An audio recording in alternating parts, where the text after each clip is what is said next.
ایک بار درود پاک پڑھیں، اللہم صلی علی سیدنا مولانا محمد بارک وسلم، صلاۃ و سلام علیک یا رسول اللہ، صلاۃ و سلام علیک یا حبیب اللہ صلی اللہ تعالی علیہ وسلم۔ میں نے جس آیت کریمہ کی تلاوت کا شرف حاصل کیا ہے، اس پر گفتگو آپ نے بہت دفعہ سماعت فرمایا ہے، علماء اہل سنت سے اور مجھ ناچیز سے بھی آپ نے سماعت فرمایا ہے۔ کل سے انشاءاللہ تعالی ربیع الاخر شریف کا پہلا چاند ہوگا۔ اس ماہ مبارک کا چاند نکلتے ہی کچھ لوگوں کو مشکلات کا سامنا ہونے لگتا ہے، اور وہ اولیاء کاملین، کرامات اولیاء، کمالات اولیاء، ان کے اوپر جو ہے وہ طرح طرح کا کمنٹس کرنے کی کوشش کرتے ہیں اور لوگوں کے ذہن کو پراگندہ کرنے کی کوشش کرتے ہیں۔ میں آج کوشش کروں گا خصوصاً جتنے ائمہ حضرات، حفاظ، علماء، طلباء اور آپ تمامی حضرات سنجیدگی سے میری گفتگو سماعت کیجئے گا، اور میں سنجیدگی سے ہی عرض کرنے کی کوشش کروں گا۔ انشاءاللہ تعالی آج کی گفتگو اگر آپ نے یاد رکھ لی تو کبھی بھی آپ کو کسی طریقے کی اس تعلق سے کوئی حیرانی نہ ہوگی، اور وہ لوگ جن کے ذہن و فکر میں کسی طریقے کا کوئی شک اور شبہ ہے تو قرآن کی ان آیات بینات اور احادیث کریمہ کی روشنی میں ان کے ذہن و فکر سے وہ شبہات اور وسوسے دور ہو جانا چاہیے۔ میں نے جس آیت کریمہ کی تلاوت کا شرف حاصل کیا ہے، اس میں ایک لفظ ہے اولیاء۔ اولیاء یہ جمع ہے ولی کی۔ ولی کا معنی ہوتا ہے قرب الہی، ولی کا معنی ہوتا ہے محبوب الہی، ولی کا معنی ہوتا ہے اللہ کا دوست، ولی کا معنی ہوتا ہے بلا واسطہ اللہ تبارک و تعالیٰ سے جن کا تعلق اور رشتہ ہو۔ اب ولی کا معنی جب اللہ کا دوست ہوا تو معلوم یہ ہوا کہ اللہ تبارک و تعالیٰ اپنے محبوب بندوں میں سے جسے اپنا محبوب بنا لے، اپنا پیارا بنا لے، اپنا دوست بنا لے، تو پھر اللہ تبارک و تعالیٰ انہیں اپنی قدرت کاملہ سے کرامات اور کمالات بھی عطا فرماتا ہے، اور اس کا ثبوت عقلاً بھی ہے، نقلاً بھی ہے، قرآن میں بھی موجود ہے اور حدیث پاک میں بھی موجود ہے۔ بہت سے صحابہ کرام رضوان اللہ تعالی علیہم اجمعین سے بھی کرامتوں کا صدور و ظہور ہوا ہے، اور یہ ثابت شدہ ہے۔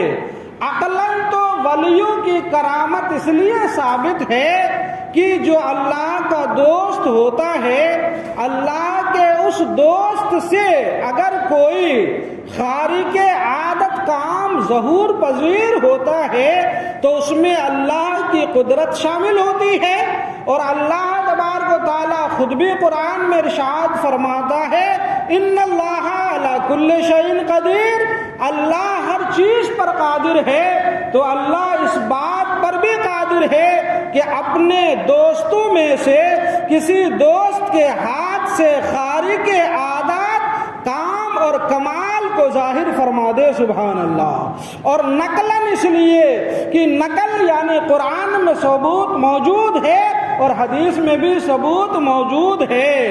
اولیاء کاملین کی زندگی میں ان سے کرامتوں کا ظہور ہوتا ہے، ان کے وصال کے بعد بھی ان کی قبروں سے کرامتوں کا ظہور ہوتا ہے، اور وصال کے بعد تو کرامتوں کا ظہور زیادہ ہوتا ہے، اس لیے کہ اب دل قدورتوں سے پاک اور صاف ہو جاتا ہے۔